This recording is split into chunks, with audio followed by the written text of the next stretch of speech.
Hi everyone and welcome to a special Q&A recording of Ammonite, which is one of the 50 official selection titles at the 45th Toronto International Film Festival and part of our gala presentation program. I'm Joanna Vicente, Executive Director and co-head of Tiff.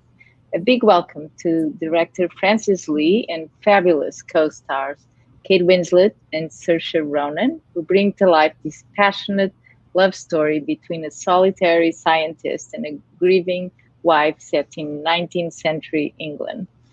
I'd also like to start off by congratulating Kate, who will be receiving the Tiff Tribute Award on September 15th.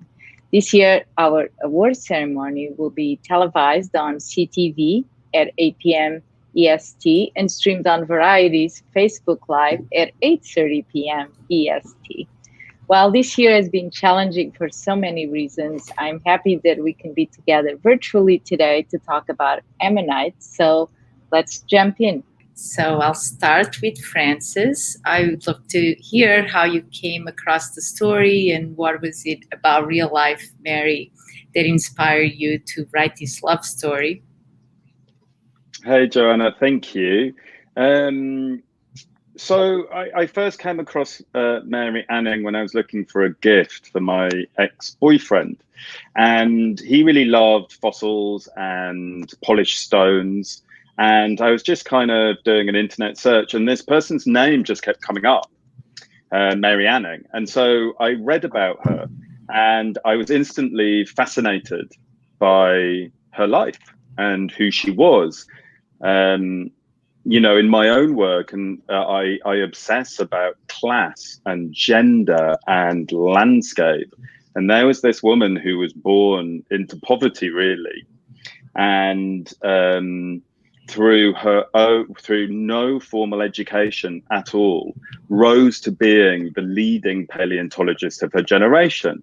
And on top of this, 19th century England was a totally patriarchal society and utterly class-ridden.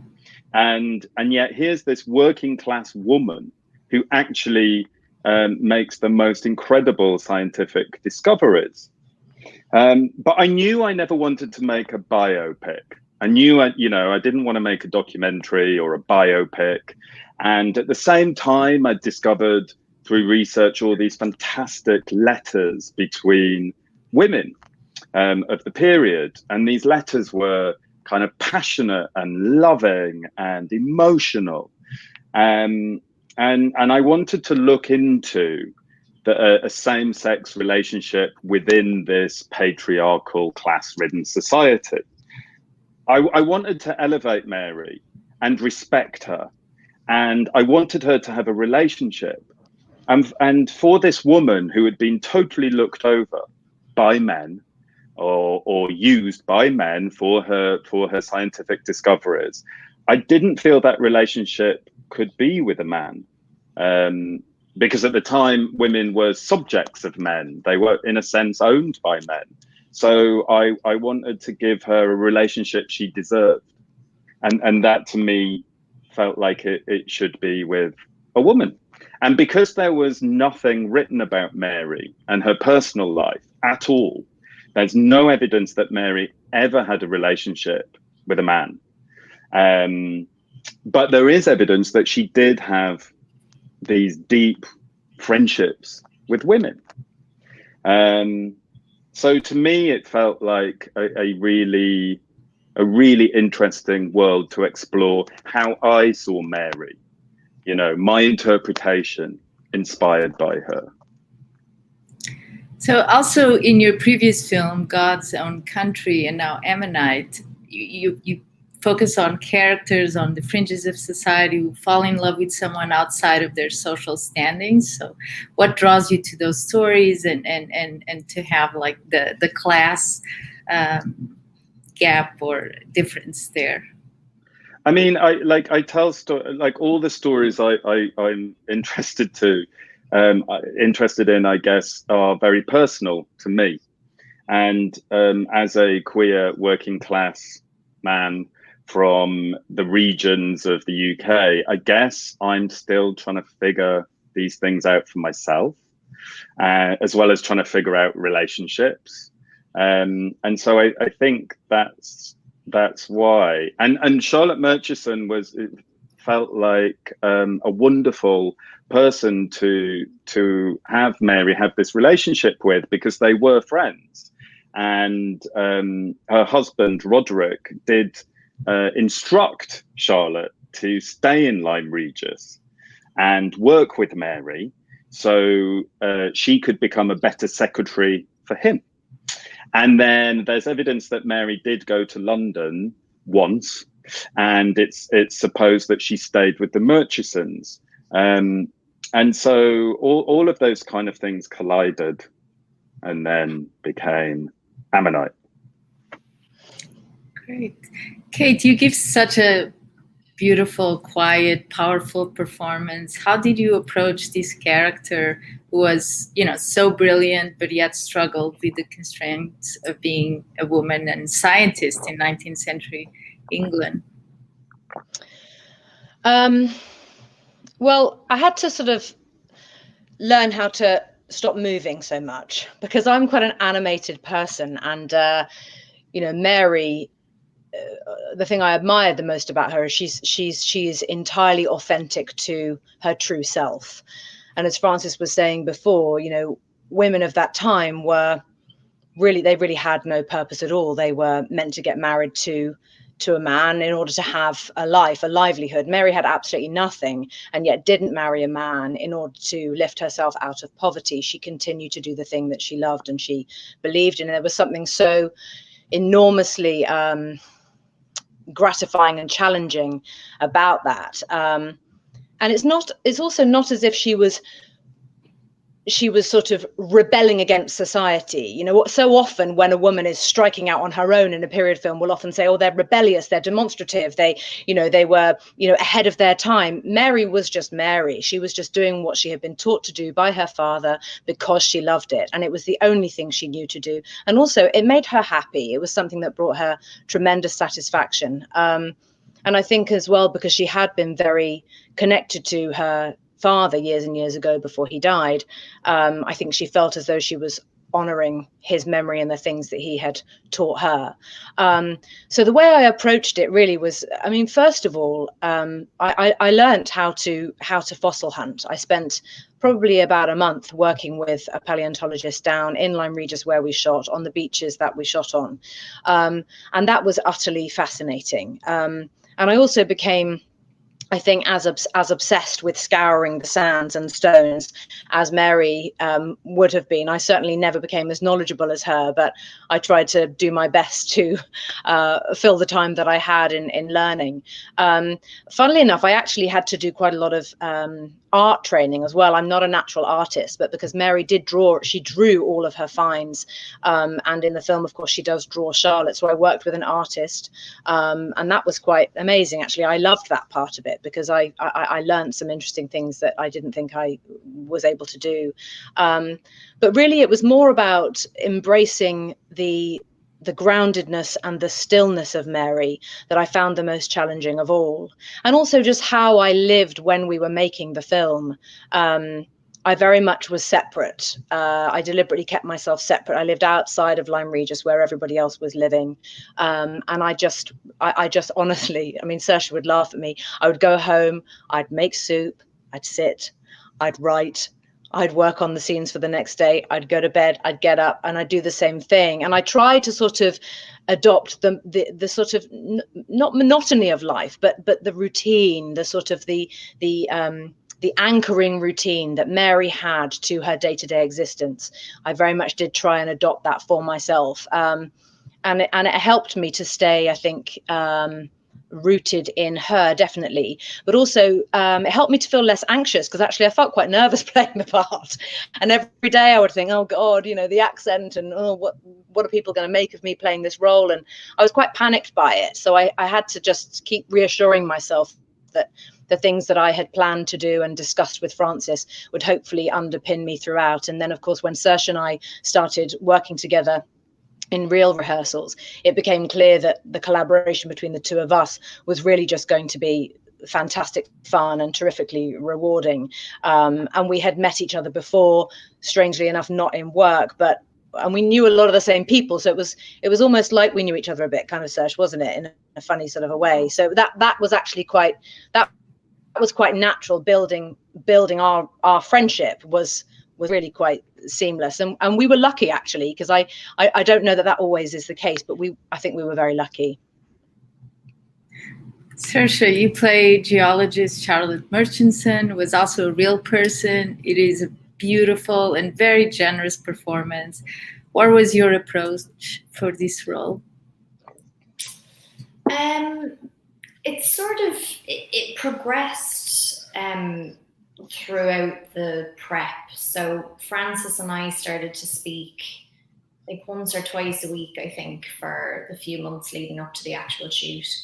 And we would just sort of talk about everything, I think, wouldn't we? We'd talk about like relationships and our lives, and sort of actually less about the character and less about Charlotte, and would sort of like dip into her real life every now and again, because it was important to remember that this was a sort of imagined version of these people's stories and their lives, and it was inspired by them, but we were sort of giving it a life of its own. And so Frances had me, which I had never kind of stuck to this before, because I'm not usually very good for doing this kind of thing, but I started to keep a diary as Charlotte, and just sort of wrote down very sort of simple facts that I either knew about her already, or stuff that I sort of started to almost make up myself, just maybe interests that she may have had, or what her relationships were like with her family and her mother. And she was very interested in botany and was very interested in fossils, and actually the real life Charlotte became much more interested in that and was actually a lot better at it than her husband was. And she was sort of desperate for him to get involved in that world for a very long time before he actually did.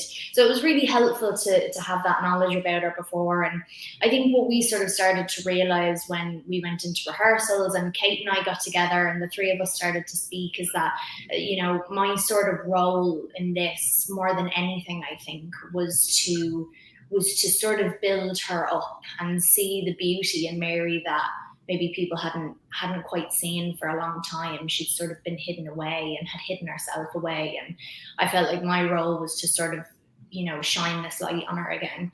And as Kate said, we had met before. We actually interviewed each other a few years ago. I know. Weird. We did an actor thing a few years ago, and we did this photo shoot together, and then we had just met at different things. And so, so strange. Getting the chance that may never happen again. So weird. That may never ever happen again. No, we'll Zoom interview each other. But so I kind of had a good sense of how she worked, and I knew we were quite similar. I'm not as organized as Kate is. Kate sort of like takes organization to a whole new level. But there's a lot of stickers involved and a lot of post-its.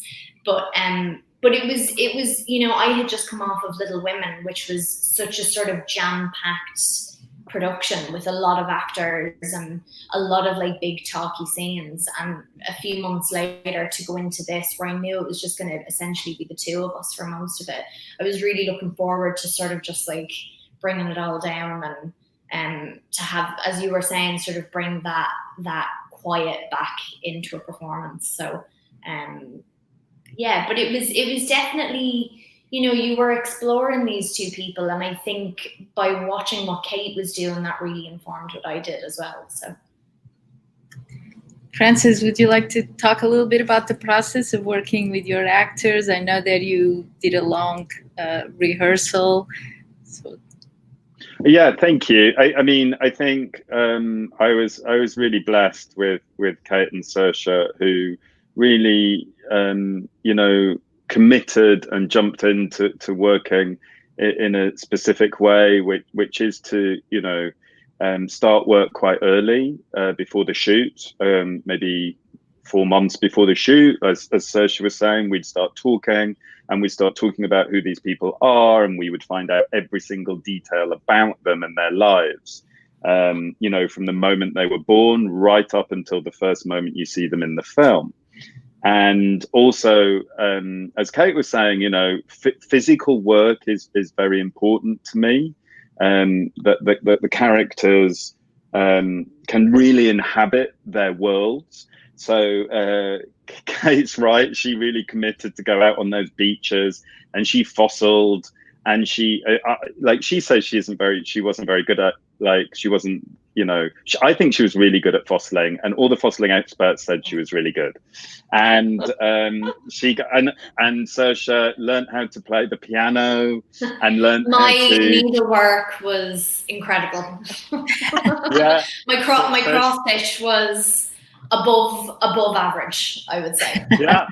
But again, because of that world, poor Saoirse is having to do tiny, tiny stitches with hardly any light, because they only had candles and stuff. So, all of those things. And it's not just because I want to make actors do more work. It's because I think those activities physically alter them.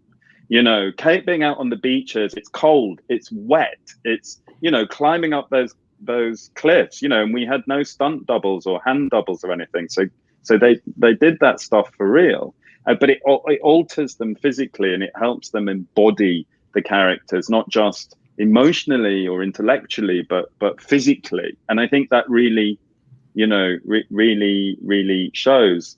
And as Saoirse said, none of us set out to go, right, these are the facts, this is a biopic, these are the people. We interpreted them for ourselves. But as I say, all the time, I think we were trying to elevate these women, give these women the status that they should have had when they were alive. These respectful lives. But yeah, and I do it also because then it means, because on a shoot, you've got an awful lot going on, and it's super quick. And there were a lot of scenes to shoot in this film. And so it allowed us to work quite quickly as well on set, because we'd done all this fantastic work before we got to shooting. So we knew a lot of the answers. And, I have to say, what I loved the most about Kate and Saoirse was that they really committed to it. And that made me feel very honoured to work with them. It's great. It's because we've been doing this job for so long. That's it's lovely. I'm listening to Frances, say all these things about cliffs and not having stunt doubles and all that. That was the least of my worries, was the cliffs and howling gales. I was like, I don't care about that stuff. It's the acting part. It's terrifying every day. But I think the things that for I don't want to speak for you, Saoirse, but I know, because we did talk about this a lot. For us as the two people playing these parts, these very important parts, very delicately written, very intricately constructed. Actually, the thing that I feel the most when I watch the film, and I feel genuinely proudest of, is that this is it's a same-sex romantic relationship, intimate relationship in a period setting, and yet they're not hiding. They're not having to run around and avoid society. They are simply in love, and they discover who they truly are through this connection that they form. And the relationship between them just is. It just is.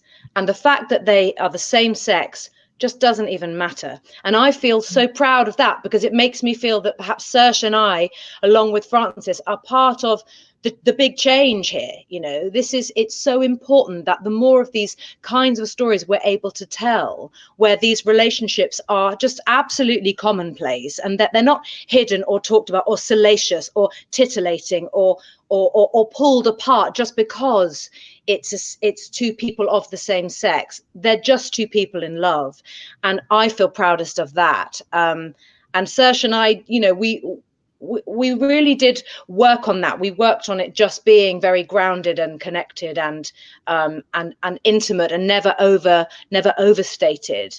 And it was great, actually, Saoirse, wasn't it? I mean, we really did enjoy that side of the story. And because neither of us had really played parts like that before, where we had to go to those different levels that we haven't experienced on screen. It was new and it was interesting, and it called up a lot of interesting things for me. I mean, I loved the whole experience. I felt really kind of honored to be part of this story. I think that's yeah. Oh, sorry.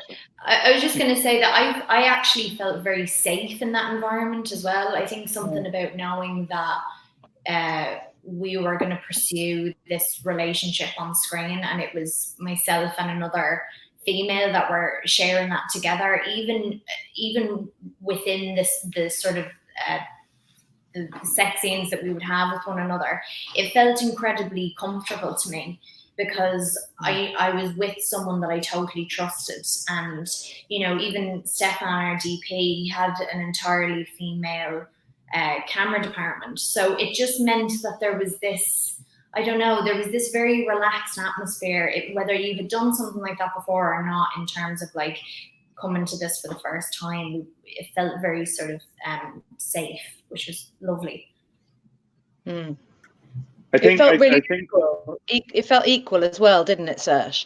I think that was yeah, and that really took me by surprise. Actually, I remember feeling quite emotional about that, and it made me feel almost I don't know. It made me question how I have kind of allowed myself to be steered by writing in the past, you know, when I've been a part of something that has been a male and a female intimate relationship. You know, so often part of romance is the man taking the woman and the woman allowing herself to be taken. And it made me kind of mad at myself, like, have I done that? Have I, you know, and I'm used to, you know, speaking up for myself and being strong, but there's something very automatic that tends to happen in the writing when it's about a heterosexual couple in an intimate setting.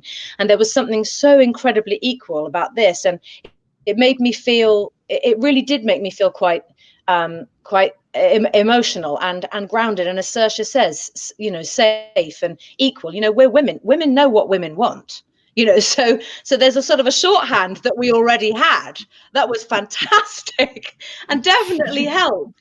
But yeah, I mean, I do have to say that, like, there was something that it was just different. It was different, but the same because it was equal. You know, that didn't make sense. Carry on. Sorry, Francis, you're trying to say something. No. I think just coming back to your point and Saoirse's point, I think for me, you know, and coming out narratives are really super important. And, you know, I'm not saying that we shouldn't be making coming out narratives around LGBTQ plus around that community. But what I really like, and this offered all of us, was to explore a relationship that wasn't around the difficulties of sexuality. It was actually about that relationship and trying to figure out that relationship with these two people. And I think that to me feels like a really important narrative and a really important step where you know, not all the stories are about, you know, can't be together because of society or can't come out because of what will happen to you. You know, I think I'm really pleased with that. Great. Thank you all so much. And I wish you could come, but it's great to have you here. Thank you. Thank you very much.